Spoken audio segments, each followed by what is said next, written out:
ദൈവനാമത്തിന് മഹത്വമുണ്ടാകട്ടെ. അഭിവന്യ റൈറ്റ് റവറൻഡ് ഡോക്ടർ മലയിൽ സാബു കോശി ചെറിയാൻ തിരുമേനി, നമ്മുടെ കൺവെൻഷൻ്റെ മുഖ്യ അതിഥിയായിരിക്കുന്ന റവറൻഡ് എഡ്വേർഡ് വില്യംസ്, കൺവെൻഷൻ്റെ ജനറൽ കൺവീനേഴ്സായിരിക്കുന്ന ബഹുമാനപ്പെട്ട ജോർജ് ചെറിയാൻ അച്ഛൻ, ജേക്കബ് ജോർജ് അച്ഛൻ, മഹായിടവക ഓഫീസേഴ്സ്, വന്യ വൈദിക ശ്രേഷ്ഠരെ, സഭാ ശുശ്രൂഷകരെ, സിസ്റ്റേഴ്സ്, വാത്സല്യമുള്ള മാതാപിതാക്കളെ, സ്നേഹിതരെ, നിങ്ങൾക്കെല്ലാവർക്കും കർത്താവായ യേശു ക്രിസ്തുവിൻ്റെ അതിപരിശുദ്ധ നാമത്തിൽ സ്നേഹ വന്ദനങ്ങളെ അറിയിക്കുന്നു. അനുഗ്രഹീതമായ രാത്രിക്കായിട്ട് ദൈവത്തിന് നന്ദിയോടെ സ്തോത്രം ചെയ്യുകയാണ്. പ്രത്യേകമായിട്ട് ഈ മഹായിടവക തൃതീയ ജൂബിലി 59ാമത് വാർഷിക കൺവെൻഷനിൽ കർത്താവിൻ്റെ ഒരു സാക്ഷിയായിട്ട് സ്വന്തം ജനത്തിൻ്റെ മധ്യത്തിൽ നിൽക്കുവാൻ ദൈവം എനിക്ക് ഒരുക്കിയ ഈ സാവകാശത്തിനായിട്ട് ഞാൻ പ്രത്യേകമായിട്ട് ദൈവത്തിന് നന്ദിയോടെ സ്തോത്രം ചെയ്യുന്നു. അതേസമയം തന്നെ ഇങ്ങനെ ഒരു അവസരം ഒരുക്കി തന്ന അഭിവന്യ സാബു കോശി ചെറിയാൻ തിരുമേനിയോടും മഹായിടവക ഓഫീസിനേഴ്സിനോടും അതുപോലെ തന്നെ ജനറൽ കൺവീനേഴ്സിനോടുമുള്ള പ്രത്യേക സ്നേഹവും നന്ദിയും അറിയിക്കുകയാണ്. സ്വന്തം ജനത്തിൻ്റെ മധ്യത്തിൽ കർത്താവിൻ്റെ ഒരു സാക്ഷിയായി നിൽക്കുക എന്നുള്ളത് ജീവിതത്തിൻ്റെ ഏറ്റവും ധന്യമായ അനുഗ്രഹീതമായ സന്ദർഭമാണ്. ഒരിക്കൽ കൂടെ ദൈവത്തിന് നന്ദിയോടെ സ്തോത്രം ചെയ്തുകൊണ്ട് ഞാൻ എൻ്റെ ശുശ്രൂഷയിലേക്ക് പ്രവേശിക്കുവാൻ ആഗ്രഹിക്കുകയാണ്. നിങ്ങളുടെ തുടർമാനമായ പ്രാർത്ഥന ഞാൻ ശുശ്രൂഷയിൽ നിങ്ങളോട് അപേക്ഷിക്കുകയാണ്. നമുക്കൊരുമിച്ച് ഈ രാത്രിയിൽ ദൈവവചനത്തിന് മുമ്പിൽ നമ്മെ വിനയപ്പെടുത്താം. ദൈവത്തിൻ്റെ പരിശുദ്ധാത്മാവ് നമ്മോട് ഇടപെടട്ടെ എന്ന് ഞാൻ പ്രാർത്ഥിക്കുന്നു. ഈ രാത്രിയിലെ ചിന്തയ്ക്കായിട്ട് ഹോശേയ പ്രവാചകൻ്റെ പുസ്തകം 10-ാം അധ്യായത്തിൻ്റെ 12-ാം വാക്യം നിങ്ങളുടെ ചിന്തയിലേക്ക് കൊണ്ടുവരുവാൻ ഞാൻ ആഗ്രഹിക്കുകയാണ്. ഹോശേയ പ്രവാചകൻ്റെ പുസ്തകം 10-ാം അധ്യായത്തിൻ്റെ 12-ാം വാക്യം: നീതിയിൽ വിതപ്പിൻ, ദയയ്ക്കൊത്തവണ്ണം കൊയ്യുവിൻ, നിങ്ങളുടെ തരിശു നിലം ഉഴുവിൻ. യഹോവ വന്ന് നിങ്ങളുടെ മേൽ നീതി വർഷിപ്പിക്കേണ്ടതിന് അവനെ അന്വേഷിപ്പാനുള്ള കാലം ആകുന്നുവല്ലോ. യഹോവ വന്ന് നിങ്ങളുടെ മേൽ നീതി വർഷിപ്പിക്കേണ്ടതിന് അവനെ അന്വേഷിപ്പാനുള്ള കാലം ആകുന്നുവല്ലോ. പ്രാർത്ഥിക്കാം. ദൈവ കൃപയുടെ തണലിൽ ഈ രാത്രിയിൽ നാം ആയിരിക്കുകയാണ്. അപ്പോസ്തലനായ വിശുദ്ധ പൗലോസ് പറയുന്നു, എങ്കിലും ഞാനാകുന്നത് ദൈവകൃപയാലാകുന്നു, എന്നോടുള്ള അവൻ്റെ കൃപ വ്യർത്ഥമായതുമില്ല. രാത്രിയിൽ ഒഴിഞ്ഞ പാത്രങ്ങളായിട്ട് ദൈവത്തിൻ്റെ സന്നിധിയിൽ നമുക്ക് നമ്മെ തന്നെ സമർപ്പിക്കാം. നാം ആയിരിക്കുന്നത് ദൈവത്തിൻ്റെ കൃപയാണെന്ന് സമ്മതിക്കാം. ഞങ്ങൾ ഇതുവരെ എത്തുവാ നീ മാത്രമെൻ ദൈവമേ, ഞങ്ങൾ ഇതുവരെ എത്തുവാ നീ മാത്രം എൻ്റെ യേശുവേ. കഴിവല്ല നിൻ കൃപയാണേ, ബലമല്ല നിൻ ദയയാണേ, ഞങ്ങൾ ഇതുവരെ എത്തുവാ നീ മാത്രം എൻ യേശുവേ. രോഗിയായി മാറിയപ്പോ യഹോവ റാഫയായി, തോൽവികൾ വന്ന നേരം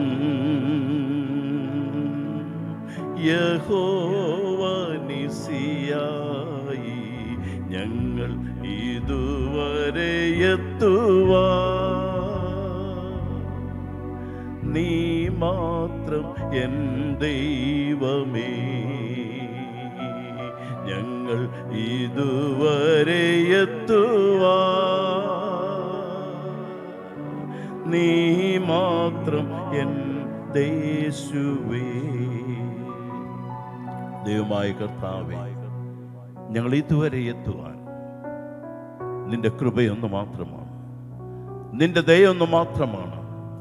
ഈ രാത്രിയിൽ വീണ്ടും നിന്റെ കൃപയിൽ ശരണപ്പെട്ട് നിന്റെ ദയയിൽ ആശ്രയിച്ചുകൊണ്ട് കർത്താവേ, ഞങ്ങൾ മുടിഞ്ഞു പോകാതിരുന്നത് നിന്റെ ദയൊന്നു മാത്രമാകുന്നു. നിന്റെ കരുണ ഇന്നും തീർന്നു പോയിട്ടില്ല. അത് രാവിലെ തോറും പുതിയതും അവിടുത്തെ വിശ്വസ്തത വലിയതുമായിരുന്നുവെന്ന് ഈ രാത്രിയിൽ സാക്ഷിച്ചുകൊണ്ട് നിന്റെ പാദപീഠത്തിൽ ഞങ്ങളെ തന്നെ ഏൽപ്പിച്ചു തരുന്നു. സമർപ്പണത്തിൻ്റെ വർഷമായ ഈ വർഷം കർത്താവേ, നിന്റെ പാദപീഠത്തിൽ ഞങ്ങളെ തന്നെ ഏൽപ്പിച്ചു തന്നുകൊണ്ട് ഒരു പുതു കൃപയോടെ മടങ്ങിപ്പോകുവാൻ ഞങ്ങളുടെ ഈ കൺവെൻഷൻ്റെ അന്ത്യനാളുകൾ ഞങ്ങളെ ബലപ്പെടുത്തണമെന്ന് പ്രാർത്ഥിക്കുന്നു. ഞങ്ങളുടെ മഹായിടയ്ക്ക് വേണ്ടി പ്രാർത്ഥിക്കുന്നു. നേതൃത്വം നൽകുന്ന അഭിനന്ദ തിരുമേനിക്ക് വേണ്ടി പ്രാർത്ഥിക്കുന്നു. ഞങ്ങളുടെ ദേശത്തിന് വേണ്ടി പ്രാർത്ഥിക്കുന്നു. കർത്താവേ, അവിടുന്ന് ഞങ്ങളോട് ഇടപെടണമെന്ന് പ്രാർത്ഥിക്കുന്നു. അടിയനെ ക്രൂശിൻ്റെ മറവിൽ മറയ്ക്കണം. നിന്റെ ജനത്തോട് അവിടുന്ന് സംസാരിക്കണം. ക്രിസ്തുയേശുവിൻ്റെ നാമത്തിൽ തന്നെ. 1950കളിൽ ജീവിച്ചിരുന്ന വില്യം ഫിഷർ എന്ന് പറയുന്നതായ കോടീശ്വരനായ ഒരു മനുഷ്യൻ തൻ്റെ ഇളയ മകൻ 5 വയസ്സുള്ള കുട്ടിയുമായിട്ട് യാത്ര ചെയ്യുകയാണ്. അവർ യാത്ര പോകുമ്പോൾ ഈ യാത്രാമധ്യേ പിതാവ് ഈ കുഞ്ഞിനോട് പല കാര്യങ്ങൾ പറയുന്നുണ്ട്, ഈ കുഞ്ഞിനോട് പല കാര്യങ്ങൾ ചർച്ച ചെയ്യുന്നുണ്ട്. അവസാനം എല്ലാവരും കുട്ടികളോട് ചോദിക്കുന്ന ഒരു സാധാരണ ചോദ്യവുമായിട്ട് അദ്ദേഹം ആ കുട്ടിയെ അഭിമുഖീകരിച്ചു. അവനോട് ചോദിച്ചു, ബൈറൺ, നീ വളരുമ്പോൾ നീ ആരായിത്തീരണം എന്നാണ് ആഗ്രഹം. അവൻ വീണ്ടും ചോദിച്ചു, എന്താ ഡാഡി പറയുന്നത്? നീ വളരുമ്പോൾ നീ ആരായിത്തീരണം, എന്തായിത്തീരണം? ബൈറൺ പറഞ്ഞു, എനിക്ക് വളരണ്ട. നിനക്ക് വളരണ്ട എന്നോ? കാരണം എന്ത്? അവൻ പറഞ്ഞു, ഞാൻ വളർന്നാൽ ഞാൻ ഉപയോഗിക്കുന്ന 3 ചാടൻ സൈക്കിൾ എനിക്ക് ഉപയോഗിക്കുവാൻ കഴിയുകയില്ല. ഞാൻ വളർന്നു കഴിഞ്ഞാൽ ആ സൈക്കിളിലെ സവാരി എനിക്ക് എൻജോയ് ചെയ്യുവാനായിട്ട് കഴിയുകയില്ല. അതുകൊണ്ട് എനിക്ക് വളരണ്ട എന്ന് പറഞ്ഞു. അനേക വിശ്വാസികളുടെ ജീവിതത്തിൻ്റെ തീരുമാനം ഇതാണ്, വളരണ്ട. 59ാമത് കൺവെൻഷനിൽ നമ്മൾ സംബന്ധിക്കുമ്പോൾ 59 വർഷവും അതിലേറെ അനേക കൺവെൻഷനുകൾ സംബന്ധിച്ച് പാരമ്പര്യമുള്ള നമുക്ക് ഓരോരുത്തർക്കും പലപ്പോഴും നമ്മുടെ ആത്മീയ ജീവിതത്തിൻ്റെ വളർച്ച എന്തെന്ന്, നാം എവിടെ നിൽക്കുന്നു എന്ന് ഒന്ന് ശോധന ചെയ്യുവാനായിട്ട് കഴിയുന്നുണ്ടോ എന്ന് ഈ രാത്രിയിൽ ചിന്തിക്കേണ്ടതായിരിക്കുന്നു. അതോ ദൈവവചനം നമ്മോട് ഇടപെടുമ്പോൾ വീണ്ടും നാം ശാഠ്യം പിടിക്കുകയാണോ? വേണ്ട, എനിക്ക് വളരണ്ട, എനിക്ക് ആ കുട്ടിയായിരുന്നാൽ മതി, ആ കുപ്പിപ്പാലും ആ ഡയഫറും ആ 3 ചാടൻ സൈക്കിളുമൊക്കെ എൻജോയ് ചെയ്ത് ഇങ്ങനെ ജീവിച്ച് മുമ്പോട്ട് പോയാൽ മതി എന്നുള്ളൊരു തീരുമാനമാണോ? രൂപാന്തരം സംഭവിക്കണമെങ്കിൽ, അനുഗ്രഹം പ്രാപിക്കണമെങ്കിൽ, ആത്മീക വർധനവ് വളർച്ച ലഭിക്കണമെങ്കിൽ നമുക്കൊരു തീരുമാനമുണ്ടാകണം. നമുക്ക് നമ്മുടേതായിട്ടുള്ള ചുവടുകൾ നാം വയ്ക്കേണ്ടതായിരിക്കുന്നു. സൂഫി 7 ചുവട് നമ്മിലേക്ക് അള്ളാഹു വെക്കുമെന്ന് പറയുന്നത് പോലെ നമ്മുടെ ആത്മീയ ജീവിതത്തിൽ നമ്മുടെ വളർച്ചയ്ക്കുള്ളതായ ആദ്യ ചുവട് നാം ചവിട്ടുമ്പോൾ 7 ചുവട് നമ്മിലേക്ക് വെച്ച് നമ്മിലേക്ക് ഇറങ്ങി വരുന്ന ഒരു കർത്താവിനെയാണ് ഈ രാത്രിയിൽ നിങ്ങളുടെ ചിന്തയിലേക്ക് കൊണ്ടുവരുവാനായിട്ട് ഞാൻ ആഗ്രഹിക്കുന്നത്. ഹോശേയ പ്രവാചകന്റെ പുസ്തകം നാം വളരെ പഠിച്ചിട്ടുള്ളതായ വേദഗ്രന്ഥമാണ്. നമുക്ക് പഠിക്കുവാനായിട്ട് ഇൻട്രസ്റ്റ് ഉള്ളതായ ഒരു പുസ്തകമാണ്. പ്രവാചക പുസ്തകത്തിലേക്ക് നാം മടങ്ങി വരുമ്പോൾ 3 കാര്യങ്ങൾ ഞാൻ ഓർക്കുകയാണ്. ആ പ്രവാചക പുസ്തകങ്ങളിൽ 3 പുസ്തകങ്ങളെക്കുറിച്ച്, അല്ലെങ്കിൽ വേദപുസ്തകത്തിലെ 66 പുസ്തകങ്ങൾ നമ്മൾ പഠിക്കുമ്പോൾ ഈ 66 പുസ്തകങ്ങളിൽ 3 പുസ്തകങ്ങൾ ദൈവത്തിൻ്റെ ലവ് സ്റ്റോറി എന്നാണ് പറയുന്നത്, പ്രേമകാവ്യങ്ങൾ എന്നാണ് പറയുന്നത്. ഒന്നാമതായിട്ട് രൂത്തിൻ്റെ പുസ്തകത്തെക്കുറിച്ച് പറയുന്നത്, അതായത് ദൈവത്തിന് തൻ്റെ സഭയോടുള്ള സ്നേഹത്തെ, the love of God towards church എന്നാണ് പറഞ്ഞിരിക്കുന്നത്. ദൈവത്തിന് സഭയോടുള്ള സ്നേഹം വെളിപ്പെടുത്തുകയാണ്. രൂത്തിനെ മോവാബ്യ സ്ത്രീയായ ശപിക്കപ്പെട്ട സ്ത്രീയെ, അവൾ തങ്ങളുടെ ദൈവത്തെയൊക്കെ ഉപേക്ഷിച്ചിട്ട് വീണ്ടും ആ നവോമിയോട് ചേർന്ന് യാത്ര ചെയ്ത് സ്വന്തം ജനത്തിൻ്റെ മധ്യത്തിലേക്ക് വരുമ്പോൾ എല്ലാം ഉപേക്ഷിച്ചു വന്ന് ആ ജനത്തിൻ്റെ മധ്യത്തിൽ ബോവാസിനെ കൊണ്ടൊരു വീണ്ടെടുപ്പും, തുടർന്ന് ആ സ്ത്രീയെ യേശുക്രിസ്തുവിൻ്റെ വംശാവലിയിലേക്ക് വരുമ്പോൾ സഭയോടുള്ള സ്നേഹം എത്ര വലിയതായിരുന്നു എന്ന് അവിടെ പ്രകടിപ്പിക്കുന്നതായിട്ട് കാണുന്നു. ഹോശേയ പ്രവാചകന്റെ പുസ്തകത്തിലേക്ക് നാം കടന്നു വരുമ്പോൾ ലവ് ടുവേർഡ്സ് ഇസ്രായേൽ, തൻ്റെ സ്വന്തം ജനത്തോടുള്ള സ്നേഹം ദൈവം വെളിപ്പെടുത്തുന്നതായ ഗ്രന്ഥമാണ് ഹോശേയ പ്രവാചകന്റെ പുസ്തകം എന്ന് നമുക്ക് കാണുവാൻ കഴിയും. വീണ്ടും യോനയുടെ പുസ്തകത്തിലേക്ക് നാം കടന്നു വരുമ്പോൾ യോനയുടെ പുസ്തകം, അതായത് ദൈവത്തിന് the love towards Gentile Nations, അതായത് ജാതികളുടെ രാജ്യങ്ങളോടുള്ളതായ ദൈവത്തിന് സ്നേഹം വെളിപ്പെടുത്തുന്നതായ പുസ്തകമാണ് യോനയുടെ പുസ്തകം. ഈ ദിവസങ്ങൾ നാം ബൈബിൾ സ്റ്റഡിയിൽ കൂടെ അത് കണ്ടുകൊണ്ടിരിക്കുകയാവുന്നു. അതിൻ്റെ പശ്ചാത്തലത്തിലാണ് ഇന്ന് രാത്രി ഞാൻ എടുത്തിരിക്കുന്നതായ വേദഭാഗം എന്ന് പറയുന്നത്. ദൈവത്തിൻ്റെ സ്നേഹം, തൻ്റെ സ്വന്തം ജനത്തോടുള്ളതായ സ്നേഹം, ഞാനും നിങ്ങളും അവൻ്റെ സ്വന്തം ജനമായി വിളിച്ച് വേർതിരിക്കപ്പെട്ടിരിക്കുമ്പോൾ ദൈവസ്നേഹം നമ്മിലേക്കും പകരപ്പെടുന്നു എന്നുള്ള ഒരു തിരിച്ചറിവ് രാത്രിയിൽ ഉണ്ടാകണമെന്ന് ഞാൻ ആഗ്രഹിക്കുകയാണ്. ഹോശേയ പ്രവാചകന്റെ പുസ്തകം 10-ാം അധ്യായത്തിൻ്റെ 12-ാം വാക്യം നാം വായിക്കുമ്പോൾ അവിടെ പറയുകയാണ്, നീതിയിൽ വിതപ്പിൻ, ദയയ്ക്ക് ഒത്തവണ്ണം കൊയ്യുവിൻ, നിങ്ങളുടെ തരിശു നിലം ഉഴുവിൻ. യഹോവ വന്ന് ടു സീക്ക് ദ ലോർഡ്, ദൈവത്തെ അന്വേഷിപ്പാനുള്ള കാലം. ഇതാണ് എൻ്റെ ചിന്തയിൽ ഞാൻ എടുത്തിരിക്കുന്നതായ ധ്യാനം എന്ന് പറയുന്നത്. ദൈവത്തെ അന്വേഷിപ്പാനുള്ള കാലം. എന്തിനു വേണ്ടിയാണ് ദൈവത്തെ അന്വേഷിക്കേണ്ടത്? നാം ജീവിക്കുന്നതായ ഈ കാലഘട്ടത്തിൽ ദൈവത്തെ അന്വേഷിക്കുന്ന ബുദ്ധിമാന്മാരുണ്ടോ എന്ന് കാണുവാൻ ദൈവം സ്വർഗത്തിൽ നിന്ന് നോക്കുന്നു എന്ന് വർഷങ്ങൾക്ക് മുമ്പ് പ്രവാചകൻ എഴുതിയതായ ആ വചനം ഇന്നും പ്രസക്തമായി നിൽക്കുകയാണ്. ദൈവത്തെ അന്വേഷിക്കുന്ന ബുദ്ധിമാന്മാരുണ്ടോ എന്ന് കാണുവാൻ ദൈവം സ്വർഗത്തിൽ നിന്ന് നോക്കുന്നു. അത് ഈ കാലഘട്ടത്തിൽ ആർട്ടിഫിഷ്യൽ ഇൻ്റലിജൻസ് വരെ വന്ന് വളർന്നു നിൽക്കുന്നതായ കാലഘട്ടത്തിൽ ഇനിയും ദൈവം ആവശ്യമുണ്ടോ? ദൈവത്തെ കൊണ്ട് ഇനി എന്താണ് നമുക്ക് ആവശ്യം? ദൈവത്തിന് നമുക്ക് എന്താണ് ചെയ്യുവാൻ, നമുക്ക് വേണ്ടി എന്ത് ചെയ്യുവാൻ കഴിയുമെന്ന് ചോദ്യം ചോദിക്കുന്നതായ ഒരു തലമുറയുടെ മധ്യത്തിൽ ഞാനും നിങ്ങളും വന്നു നിൽക്കുമ്പോൾ ഇവിടെ ഇതാ ഒരു സൈഡിൽ ആർട്ടിഫിഷ്യൽ ഇൻ്റലിജൻസ് പോലുള്ളതായ ശാസ്ത്രീയമായ വളർച്ചകൾ സംഭവിക്കുമ്പോൾ മറു സൈഡിൽ ധാർമ്മികമായിട്ടുള്ള അധപതനം സംഭവിച്ച് അനുദിനം പരാജയത്തിലേക്ക് കൂപ്പുകൂട്ടുന്നതായ ഒരു സമൂഹത്തിന് മധ്യത്തിലാണ് ഞാനും നിങ്ങളും ജീവിക്കുന്നത് എന്ന് ഓർക്കുവാനായിട്ട് ഇന്ന് രാത്രി നമ്മോട് ദൈവത്തിൻ്റെ ആത്മാവ് പറയുകയാണ്. അതായത് അവൻ്റെ നീതി നമ്മിൽ നിന്ന് അകന്നു പോയിട്ടുണ്ടെങ്കിൽ ദൈവത്തിൻ്റെ നീതി പെരുമഴയായി നമ്മളുടെ മധ്യത്തിലേക്ക് ഇറങ്ങി വരേണ്ടതിന് അവനെ അന്വേഷിക്കേണ്ട കാലം ഇതാകുന്നു എന്ന് ഇന്ന് രാത്രിയിൽ ഹോശേയ പ്രവാചകനിൽ കൂടെ നമ്മോട് പറയുകയാണ്. എന്താണ് ദൈവത്തിൻ്റെ നീതി എന്ന് പറയുന്നത്? ദൈവത്തിൻ്റെ നീതിക്ക് ഒറ്റ ഡെഫിനിഷനൊന്നും നമുക്ക് കൊടുക്കുവാനായിട്ടോ അല്ലെങ്കിൽ കാണുവാനായിട്ടോ നമുക്ക് കഴിയുന്നില്ല. മറിച്ച് ദൈവത്തെ ഒന്ന് അറിയുവാനായിട്ട് നാം ശ്രമിക്കുമ്പോഴാണ് എന്താണ് ദൈവത്തിൻ്റെ നീതി എന്ന് പറയുവാൻ കഴിയുന്നത്. ആവർത്തന പുസ്തകം 32-ാം അധ്യായത്തിൻ്റെ 4-ാം വാക്യത്തിൽ മോശ പറയുന്നു, അവൻ പാറ, അവൻ്റെ പ്രവൃത്തി അത്യുത്തമമാകുന്നു. ഹിസ് വർക്ക് ഈസ് പെർഫെക്റ്റ് എന്നാണ് പറയുന്നത്. ദൈവത്തിൻ്റെ നീതി എന്ന് പറയുന്നത്, അതായത് God is fair in his dealings, അവൻ്റെ ഇടപെടലുകളിൽ, അവൻ്റെ പ്രവർത്തനങ്ങളിൽ അത്യുത്തമമായത് ചെയ്യുന്നതായ ഒരു ദൈവമാണ്. അതാണ് ദൈവത്തിൻ്റെ നീതി എന്ന് പറയുന്നത്. എൻ്റെയും നിങ്ങളുടെയും ജീവിത സാഹചര്യങ്ങളിൽ നമുക്ക് വേണ്ടി ഉത്തമമായത് ചെയ്യുവാൻ ഒരുവന് മാത്രമേ കഴിയുള്ളൂ. അതാണ് ദൈവം എന്ന് പറയുന്നത്. രണ്ടാമതായിട്ട് പറയും ദൈവത്തിൻ്റെ നീതി എന്ന് പറയുന്നത്, he is impartial in his dealings, അവൻ്റെ എല്ലാ പ്രവർത്തനങ്ങളിലും അവൻ മുഖപക്ഷമില്ലാതെ കാര്യങ്ങൾ ചെയ്യുന്നവനാണ്. അതുകൊണ്ടാണ് പത്രോസിന്റെ ലേഖനം 1-ാം അധ്യായത്തിന്റെ 17-ാം വാക്യത്തിൽ പറഞ്ഞത്, മുഖപക്ഷം കൂടാതെ ഓരോരുത്തന്റെ പ്രവർത്തിക്ക് തക്കവണ്ണം ന്യായം വിധിക്കുന്നവനെ നിങ്ങൾ പിതാവെന്ന് വിളിക്കുന്നുവെങ്കിൽ നിങ്ങളുടെ പ്രവാസകാലം ഭയത്തോടെ കഴിപ്പീനെന്ന് പറയുന്നു. മുഖപക്ഷം കൂടാതെ എല്ലാവരെയും ന്യായം വിധിക്കുന്നതായ ഒരു ദൈവം. അതാണ് ഹോശേയ പ്രവാചകൻ ഓർപ്പിക്കുന്നത്. തൻ്റെ സ്വന്തം ജനമായിട്ട് വിളിച്ചു വേർതിരിച്ചതായ ഇസ്രായേൽ ജനത്തിന് മുമ്പിൽ പോലും ആ സ്വന്തം ജനത്തെയും ശിക്ഷാവിധിയിൽ നിന്ന് അകറ്റി നിർത്താതെ അവരെയും ശിക്ഷിക്കുന്നതായ ദൈവത്തിൻ്റെ നീതിയാണ്. ആ നീതി നമ്മിലേക്ക് വർഷിക്കപ്പെടേണ്ടതിന് ദൈവത്തെ അന്വേഷിക്കേണ്ട കാലം ഇതാകുന്നു എന്ന് പറയുന്നു. He is holy in his nature, അവൻ്റെ സ്വഭാവത്തിൽ അവൻ വിശുദ്ധനാണ്.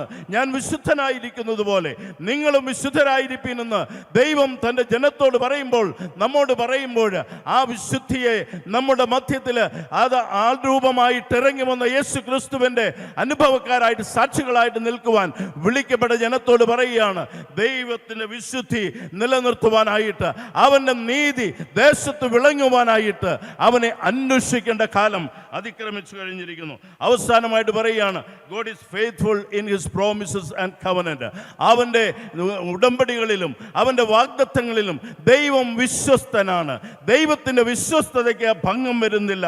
അതുകൊണ്ട് ഇന്ന് രാത്രിയിൽ ദൈവത്തെ അന്വേഷിക്കേണ്ട കാലം ഇതാകുന്നു എന്ന് പറയുമ്പോൾ ദൈവത്തിൻ്റെ വിശ്വസ്തതയെ അനുഭവിക്കുവാനായിട്ട് അവൻ്റെ ഉടമ്പടിയോടുള്ള ബന്ധത്തിൽ അവൻ്റെ വാഗ്ദത്തങ്ങളോടുള്ള ബന്ധത്തിൽ അവൻ്റെ വിശ്വസ്തതയെ അനുഭവിക്കുവാൻ ദൈവത്തെ അന്വേഷിക്കേണ്ട കാലം ഇതാകുന്നു. എന്താണ് ഹോശേയ പ്രവാചകന്റെ പുസ്തകത്തിൻ്റെ ഇതിവൃത്തം എന്ന് നമുക്ക് നോക്കാം. ഇവിടെ ദൈവം വിളിച്ചു വേർതിരിച്ചതായ ഒരു സ്വന്തം ജനതയാണ് ഇവിടെ അവതരിപ്പിക്കുന്നത്.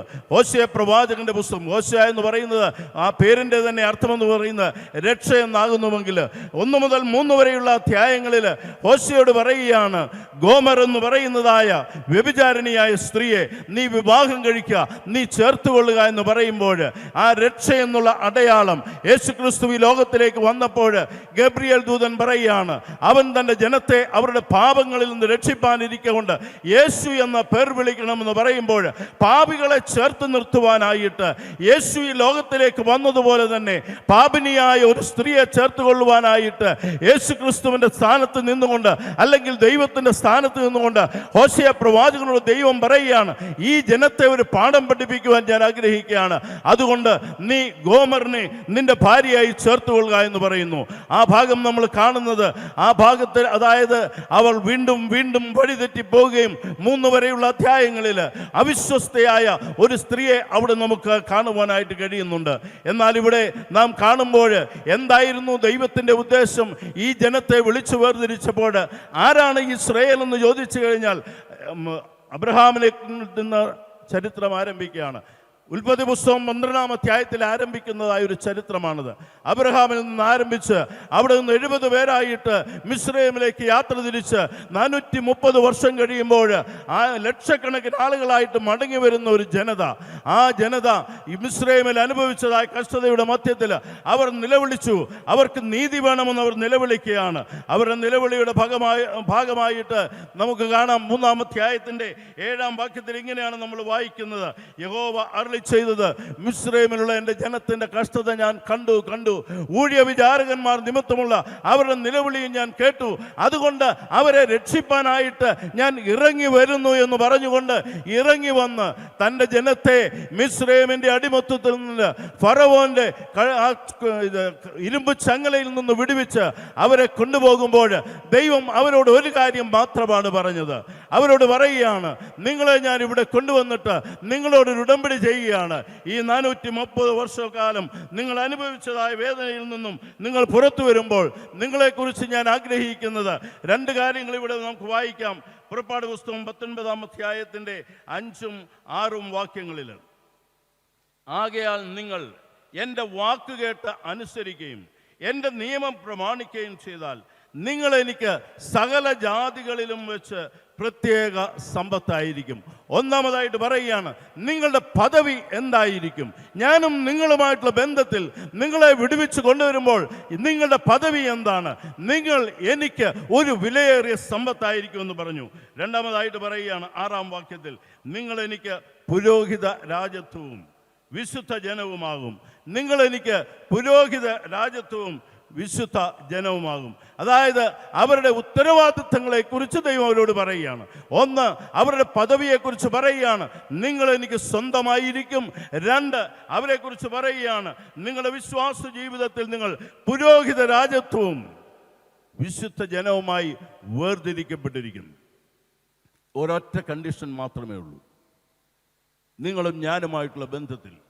ആ ഒരു ബന്ധത്തിലാണ് ദൈവം അവരെ പിന്നീട് യാത്രയിൽ മുമ്പോട്ട് നയിക്കുന്നത്.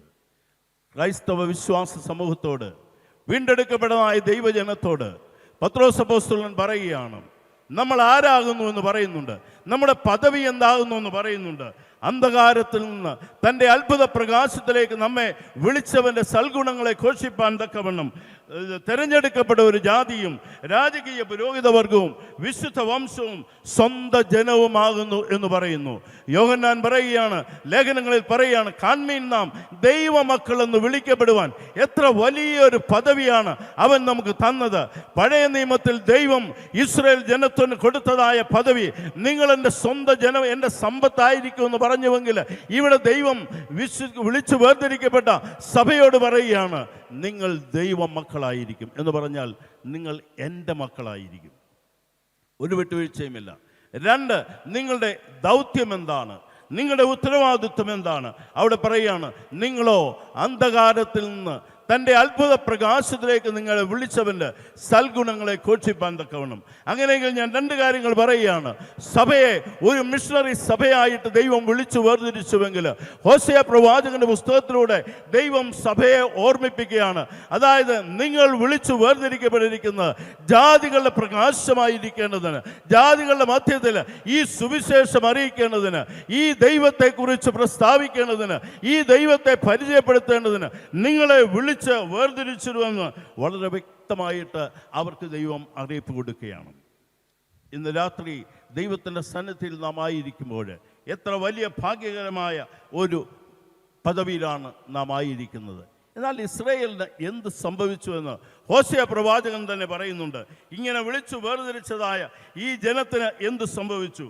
8-ാം അധ്യായത്തിൻ്റെ 8-ാം വാക്യത്തിലേക്ക് നമുക്ക് കടന്നു വരാം. അവിടെ പറയുന്നത്, ഇസ്രായേലിനെ വിഴുങ്ങിപ്പോയി, അവരിപ്പോൾ ജാതികളുടെ ഇടയിൽ ഇഷ്ടമില്ലാത്ത ഒരു പാത്രമായിരിക്കുന്നു. ഇസ്രായേലിനെ വിഴുങ്ങിപ്പോയി, അവരിപ്പോൾ ജാതികളുടെ ഇടയിൽ ഇഷ്ടമില്ലാത്ത ഒരു പാത്രമായി തീർന്നിരിക്കുന്നു. ഇസ്രായേലിന് സംഭവിച്ചത്, Israel is swallowed up. Now they are among the nations like a worthless vessel. അവർ വിഴുങ്ങിപ്പോയി. ആരുടെ ഇടയിൽ? ദൈവത്തിൻ്റെ സാക്ഷിയായി നിൽക്കുവാനായിട്ട് വിളിച്ച് വേർതിരിച്ച് അയച്ചുവോ അവരാൽ വിഴുങ്ങപ്പെട്ടതായ ഒരവസ്ഥ. അവരിവനെ വിഴുങ്ങിക്കളഞ്ഞു, ഇസ്രായേലിനെ വിഴുങ്ങിക്കളഞ്ഞു. ഇപ്പോൾ ഇസ്രായേൽ ഈ ജാതികളുടെ മധ്യത്തിൽ ആർക്കും ഇഷ്ടമില്ലാത്ത ഒരു പാത്രമായി തീർന്നിരിക്കുന്നു. ആർക്കും ഇഷ്ടമില്ലാത്തതായ ഒരു യൂസ്ലെസ്, പ്രയോജനമില്ലാത്ത ഒരു പാത്രമായി തീർന്നിരിക്കുന്നു എന്ന് പറയുകയാണ്. എന്താണ് ജാതികൾക്ക് പ്രകാശമാകേണ്ടവർ ആർക്കും പ്രയോജനമില്ലാത്ത ഒരു പാത്രമായി തീർന്നത്?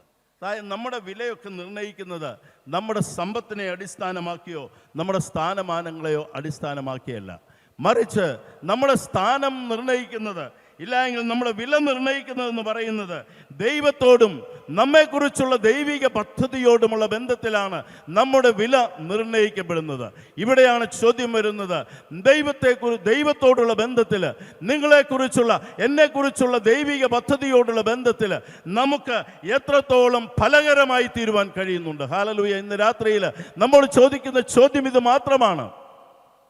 ദൈവത്തോടുള്ള ബന്ധത്തിൽ, ദൈവത്തിൻ്റെ പദ്ധതിയോടുള്ള ബന്ധത്തിൽ നമ്മെ എല്ലാവരെയും ദൈവം ഒരു പ്രത്യേക ദൗത്യത്തിനായിട്ട് വിളിച്ചവരാണ്, സൃഷ്ടിച്ച് ഈ ഭൂമിയിലേക്ക് അയച്ചവരാണ്. അല്ലാതെ ഇവിടെ വന്നതിന് ശേഷം നാം ആരായിത്തീരണമെന്ന് ദൈവം നിശ്ചയിച്ചതല്ല. അതുകൊണ്ട് എന്തിനു വേണ്ടി സൃഷ്ടിക്കപ്പെട്ടിരിക്കുന്നുവോ ആ ഉദ്ദേശം നിറവേറ്റുവാനായിട്ട് ദൈവം നമ്മെ വിളിച്ച് വേർതിരിച്ചിരിക്കുന്നു. ആ ഉദ്ദേശം നിറവേറ്റപ്പെടുവാൻ കഴിയാതെ വരുമ്പോൾ നമ്മെക്കുറിച്ച് പറയുകയാണ്, നമ്മൾ പാഴായി തീർന്നിരിക്കുന്നു, ഇഷ്ടമില്ലാത്തതായി തീർന്നിരിക്കുന്നു. ഒരു ഉദാഹരണം പറഞ്ഞു കഴിഞ്ഞാൽ, നമ്മൾ അധ്വാനിച്ച് ഇല്ലെങ്കിൽ കഷ്ടപ്പെട്ട് ജോലി ചെയ്ത്, അല്ലെങ്കിൽ ഒരിടത്ത് നാം കയറി ചെല്ലുന്ന ആ സമയത്ത് നമ്മൾ ക്ഷീണം കണ്ടുകൊണ്ട് നല്ല ഒരു കാപ്പി നമുക്ക് ഓഫർ ചെയ്ത് കഴിഞ്ഞാൽ, നല്ലൊരു കാപ്പി നമുക്ക് ഓഫർ ചെയ്യുകയാണ്. പക്ഷേ നമ്മളത് വാങ്ങിച്ചിട്ട് ചെരുപ്പിലെല്ലാം അഴുക്കായിട്ടുണ്ട്, എന്നാൽ ഈ ചെരുപ്പ് അങ്ങ് കഴുകിക്കളയാമെന്ന് കണ്ട് ആ കാപ്പി ഉപയോഗിച്ച് ചെരുപ്പ് കഴുകിക്കളഞ്ഞാൽ അതിനെ നഷ്ടപ്പെടുത്തിയിട്ടില്ല, പക്ഷെങ്കിൽ അത് പാഴായിപ്പോയി. ആ കാപ്പി കൊണ്ടുള്ള ഉദ്ദേശം എന്ന് പറയുന്നത് അത് കുടിച്ച് നമ്മൾ ക്ഷീണം മാറ്റുക, ബലഹീനത മാറ്റുക എന്നുള്ളതാണെങ്കിൽ അതിനെ മറ്റൊരാവശ്യത്തിനു വേണ്ടി ഉപയോഗിക്കുമ്പോൾ അവിടെയാണ് പറയുന്നത് ഇത് പാഴായിപ്പോയി, ഇത് യൂസ്ലെസ് ആയിപ്പോയി എന്ന്. അങ്ങനെയെങ്കിൽ പ്രിയ സ്നേഹിതരെ, എന്നെ കേൾക്കുന്നതായ പ്രിയരെ, നമ്മെക്കുറിച്ചുള്ള ദൈവിക പദ്ധതിയിലേക്ക് നമുക്ക് കടന്നു ചെല്ലുവാൻ കഴിയുന്നില്ല എങ്കിൽ, അത് നമ്മളിലൂടെ പ്രാവർത്തികമാക്കുവാൻ കഴിയുന്നില്ല എങ്കിൽ, അത് നമ്മൾ മറ്റൊരു കാര്യത്തിനു വേണ്ടി വിനിയോഗിക്കുമ്പോൾ, മറ്റൊരു കാര്യത്തിനു വേണ്ടി നമ്മുടെ ജീവിതത്തെയും നമ്മുടെ ഊർജത്തെയും നാം വിനിയോഗിക്കുമ്പോൾ അവിടെയാണ് പറയുന്നത് പാഴായിപ്പോയി എന്ന് പറയുന്നത്. ഇവിടെ ഇസ്രയേൽ വിഴുങ്ങിപ്പോയെന്ന് പറയുന്നു. ചരിത്രമെല്ലാം എടുത്ത് പറയുവാൻ സമയമില്ലല്ലോ. BC 722 അശൂർ രാജാക്കന്മാരാൽ ഇസ്രയേൽ പിടിക്കപ്പെട്ടു. അശൂറിലേക്ക് ജനത്തെ മുഴുവനും കൊണ്ടുപോയെന്ന് 2 രാജാക്കന്മാരുടെ പുസ്തകം 17-ാം അധ്യായത്തിന്റെ 23-ാം വാക്യത്തിൽ വളരെ വ്യക്തമായിട്ട് എഴുതി വച്ചിരിക്കുകയാണ്. അതായത് പറയുകയാണ്, ഏത് ജനത്തിന്റെ മധ്യത്തിൽ ജാതികൾക്ക് സുവിശേഷമായിട്ട് ഇരിപ്പാനായിട്ട് പ്രകാശമായി ഇരിക്കുവാൻ വിളിച്ചുവോ, ആ ജാതികളാൽ ആക്രമിക്കപ്പെട്ട് അശൂരിലേക്ക് അവരെ അടിമകളായിട്ട് പ്രവാസികളായിട്ട് പിടിച്ചുകൊണ്ട് പോകുകയാണ്. അവരുടെ ഇടയിൽ അവർക്ക് ഇഷ്ടമില്ലാത്ത ഒരു പാത്രമായിട്ട് അവർ തീരുകയാണ്. പാഴായിപ്പോയ ഇസ്രയേലിന്റെ ചരിത്രം. ഇന്ന് രാത്രിയിൽ ആരെങ്കിലും തങ്ങളെക്കുറിച്ച് ആരെങ്കിലും പറയുന്നുണ്ടെങ്കിൽ, ഒരു പാഴ് ജന്മമാണെന്ന് പറയുന്നുണ്ടെങ്കിൽ, ഈ ജന്മം കൊണ്ടൊരു പ്രയോജനവുമില്ല, ഇതൊരു പാഴ് ജന്മമാണ്, ഈ സ്ഥലത്തെ അത് പ്രയോജനരഹിതമാക്കുകയാണ്, അവനിരിക്കുന്ന ആ ഓഫീസിൽ അവനൊരു പാഴ് ജന്മമാണ്, അവൻ പ്രവർത്തിക്കുന്ന പ്രവർത്തന മേഖലകളിൽ, അവൻ ചെയ്യുന്ന ശുശ്രൂഷ മേഖലകളിൽ നമ്മുടെ ശുശ്രൂഷകൾ പാഴാണെന്ന് പറയുന്നുണ്ടെങ്കിൽ, അതിൻ്റെ കാരണമെന്ന് പറയുന്നത് ഏതുദ്ദേശത്തിനായിട്ട് എന്നെ അവിടെ ആക്കി വെച്ചുവോ ആ ഉദ്ദേശം നിവർത്തിക്കുവാൻ കഴിയാതെ മറ്റ് കാര്യങ്ങളിൽ ഞാൻ വ്യാപൃതനായി കഴിയുമ്പോൾ നമ്മെക്കുറിച്ചും പറയും ഇസ്രയേൽ അവരുടെ ഇടയിൽ ഇഷ്ടമില്ലാത്ത ഒരു പാത്രമായിരുന്നുവെന്ന്. ഇസ്രയേൽ അവരുടെ ഇടയിൽ അതായത് പ്രയോജനമില്ലാത്ത ഒരു പാത്രമായിരുന്നുവെന്ന്. എങ്ങനെയാണ് ഈ ഇസ്രായേൽ അങ്ങനെ ആ ഒരു അവസ്ഥയിലേക്ക് വീണതെന്ന് യെശയ്യാ പ്രവാചകൻ 4 വാക്കുകളിൽ അതിനെ പഠിപ്പിക്കുവാനായി ശ്രമിക്കുന്നുണ്ട്. യെശയ്യാ പ്രവാചകന്റെ പുസ്തകത്തിൽ എങ്ങനെയാണ് ദൈവജനം ഈ അവസ്ഥയിലേക്ക് തരം താണ് പോയത് എന്ന് പഠിപ്പിക്കുവാനായിട്ട് 4 വാക്കുകൾ അദ്ദേഹം ഇവിടെ പ്രവാചകൻ ഉപയോഗിക്കുന്നുണ്ട്. ആ 4 വാക്കുകൾ നമുക്ക് ജസ്റ്റ് ഒന്ന് ചിന്തിച്ചു പോകാം. ഒന്നാമതായിട്ട് പറയുകയാണ്, 4-ാം അധ്യായത്തിൻ്റെ 16-ാം വാക്യം വായിക്കുമ്പോൾ, ഹോശേയ പ്രവാചകന്റെ പുസ്തകം 4-ാം അധ്യായത്തിൻ്റെ 16-ാം വാക്യത്തിലേക്ക് നാം വരുമ്പോൾ അവിടെ ഇങ്ങനെയാണ് നാം വായിക്കുന്നത്: ഇസ്രായേൽ ദുശാഠ്യമുള്ള പശുക്കിടാവിനെ പോലെ ദുശാഠ്യം കാണിക്കുന്നു. ദുശാഠ്യമുള്ള പശുക്കിടാവ് എന്ന് ഇസ്രായേലിനെ കുറിച്ച് പറയുകയാണ്. എന്താണ് ഇസ്രായേലിൻ്റെ തോൽവിയുടെ കാരണം, പരാജയത്തിൻ്റെ കാരണമെന്ന് ചോദിച്ചു കഴിഞ്ഞാൽ, അവിശ്വസ്തയായ ഒരു ഭാര്യയെ നിർത്തിക്കൊണ്ട് പറയുകയാണ്. ഇല്ല എങ്കിൽ ആ ജനത്തെ അവിശ്വസ്തയായ ഭാര്യയോട് ഉപമിച്ചുകൊണ്ട് പറയുകയാണ്, ഇസ്രായേൽ ജനം ദുശാഠ്യമുള്ള ഒരു പശുക്കിടാവ്, എ സ്റ്റബൺ ഹേഫർ എന്ന് പറഞ്ഞിരിക്കുകയാണ്. അതായത് ദുശാഠ്യമുള്ളതായ ഒരു ജനത. എന്താണ് ഇവിടെ പശുക്കിടാവെന്ന് പറഞ്ഞിരിക്കുന്നത്? ദൈവജനത്തെക്കുറിച്ച് വേദപുസ്തകം നമ്മൾ പഠിക്കുമ്പോൾ വളരെ വ്യക്തമായിട്ട് അവിടെ ഒരു ചിത്രം തരുന്നുണ്ട്. 100-ാം സങ്കീർത്തനത്തിൻ്റെ 3-ാം വാക്യത്തിൽ പറയുന്നുണ്ട്, യഹോവ തന്നെ ദൈവം എന്ന് അറിവിൻ, അവൻ നമ്മെ ഉണ്ടാക്കി, നാം അവനുള്ളവരാകുന്നു, അവൻ്റെ ജനവും അവൻ മേയ്ക്കുന്ന ആടുകളും തന്നെ. യെഹെസ്കേൽ പ്രവാചകന്റെ പുസ്തകം പറയുകയാണ് 34:15, ഞാൻ തന്നെ എൻ്റെ ആടുകളെ മേയ്ക്കുകയും കിടത്തുകയും ചെയ്യുന്നു. യോഹന്നാന്റെ സുവിശേഷം 10-ാം അധ്യായത്തിൻ്റെ 26-ാം വാക്യത്തിൽ യേശു കർത്താവ് പറഞ്ഞു, എൻ്റെ ആടുകൾ എൻ്റെ ശബ്ദം കേൾക്കുന്നു, ഞാൻ അവയെ അറിയുകയും അവ എന്നെ അനുഗമിക്കുകയും ചെയ്യുന്നു.